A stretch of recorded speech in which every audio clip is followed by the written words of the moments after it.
Thank you very much. It's my great pleasure to welcome President Hadi of Yemen here this afternoon. Yemen has been going through an extraordinary transformation, moving towards democracy, and is working in comprehensive ways with the United States and others to transform its economy, to open up the opportunity for economic cooperation with the Gulf countries, and also to attract investment from abroad. The President is leading a national dialogue. There are some 565 delegates who have come together. It's unique in the history of Yemen, and they are from all diverse walks of life in an effort to help in this transformation. And we also have very significant security and humanitarian cooperation. So it's my pleasure to welcome the President here to Washington. I look forward to a good discussion of the issues we just mentioned and some others. One of those others is the effort to close the Guantanamo detention center, and we are working with the Yemenis to develop a rehabilitation, re-education initiative in the country that will assist us in the effort to try to transfer some of the Yemenis. So we're very grateful for the cooperation. The President just mentioned to me that he has fond memories of Cleveland. He's just come from Cleveland, Ohio. He had an operation there once upon a time, a long time ago. And he's pleased to say that his heart is strong, and he's grateful to the people in Cleveland for their help with respect to his personal health issues. So welcome, Mr. President, and I'll let the translation take place. مرحبا. إنه من دوائر سروري أن أستقبل الرئيس اليمني هنا في واشنطن اليوم. اليمن يشهد تحولا استثنائيا نحو الديمقراطية، وهنالك أساليب شاملة أيضا لتحويل الاقتصاد وتحقيق التعاون الاقتصادي مع دول الخليج العربي واجتذاب الاستثمار الخارجي. كذلك هنالك حوار وطني يجري في اليمن اليوم بمشاركة 565 عضوا من جميع أنحاء اليمن، وهناك أيضا تعاون أمني وإنساني يجري بيننا، ويسرني أن أرحب به هنا اليوم وأتطلع إلى مناقشة هذه القضايا وقضايا أخرى أيضا، ومنها إغلاق معتقل غوانتنامو. ونحن نعمل مع اليمنيين على تطوير مبادرة لإعادة تأهيل المعتقلين، وهذه المبادرة سوف تساعد في إيجاد حل لهذا الأمر. لذا نحن ممتنون جدا على هذا التعاون. ولقد ذكر لي الرئيس قبل قليل أنه جاء من كليفلاند حيث أجرى عملية هناك قبل سنوات عديدة، وهو مسرور لأن قلبه يعمل بشكل جيد وقوي وممتن وشاكر لأهل كليفلاند. لذا أود أن أرحب به هنا مرة أخرى. Mr. President, would you like to say something? أنا سعيد جدا بزيارة الولايات المتحدة الأمريكية، وسعيد اليوم أن أكون في وزارة الخارجية في واشنطن. I'm very happy to actually visit the United States of America, particularly today in my visit to the Department of State.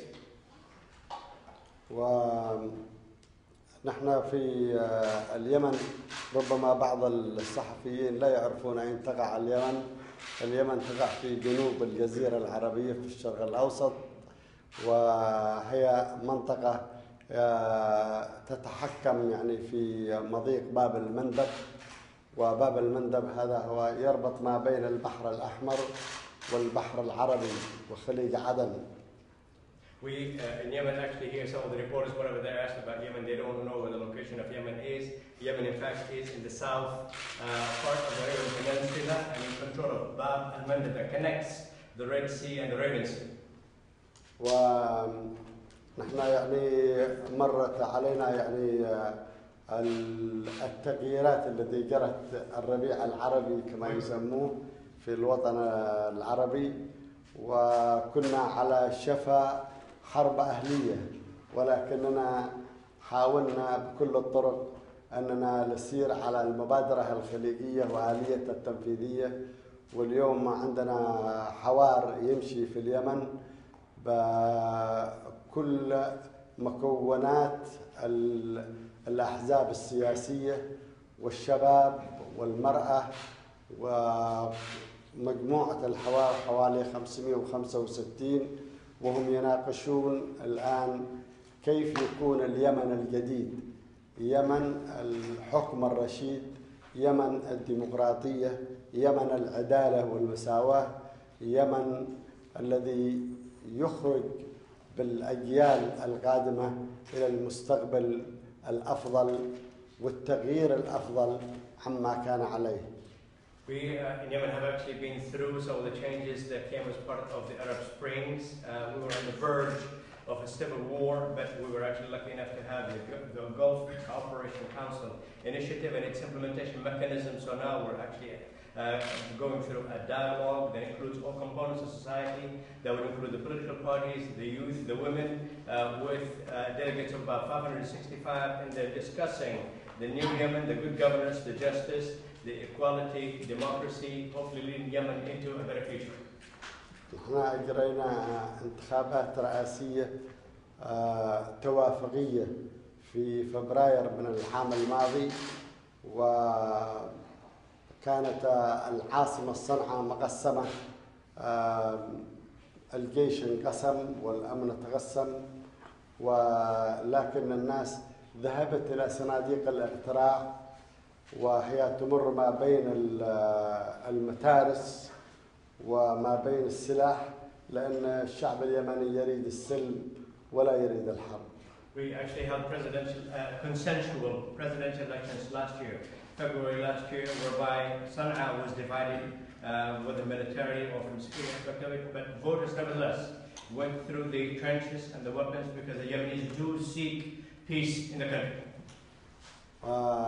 نحن الآن يجري الحوار في اليمن، ونتمنى أنه يخرج هذا الحوار بمخرجات تساعد اليمن بأن يذهب إلى السلام، وأن يذهب إلى الأمن والاستقرار، ويعمل على تنمية الحياة في اليمن، لكون الشعب اليمني هو شعب فقير وهو بحاجة إلى مساعدة الدول الشقيقة الصديقة والصديقة ومنظمات المجتمع الدولي، حتى أنه يقوم ويسير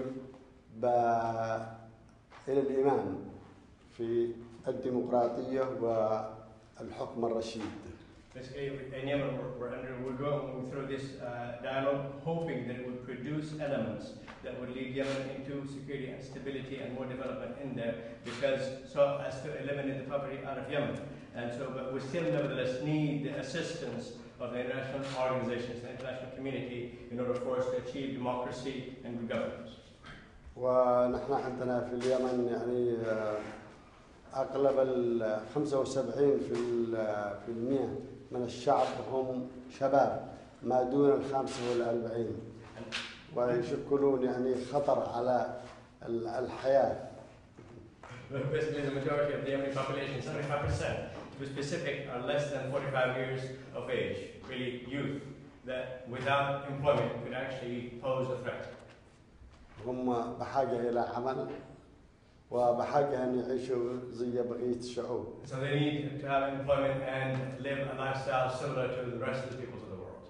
نتمنى أن اليمن يستطيع أن يطلع في قطار القرن 21 ولا يبقى في محطة القطار. We hope that Yemen actually manages to reach the 21st century train station and not remain where it is. Thank you, Mr. President. Thank you very much. Shukran. Thank you very much. Thank you.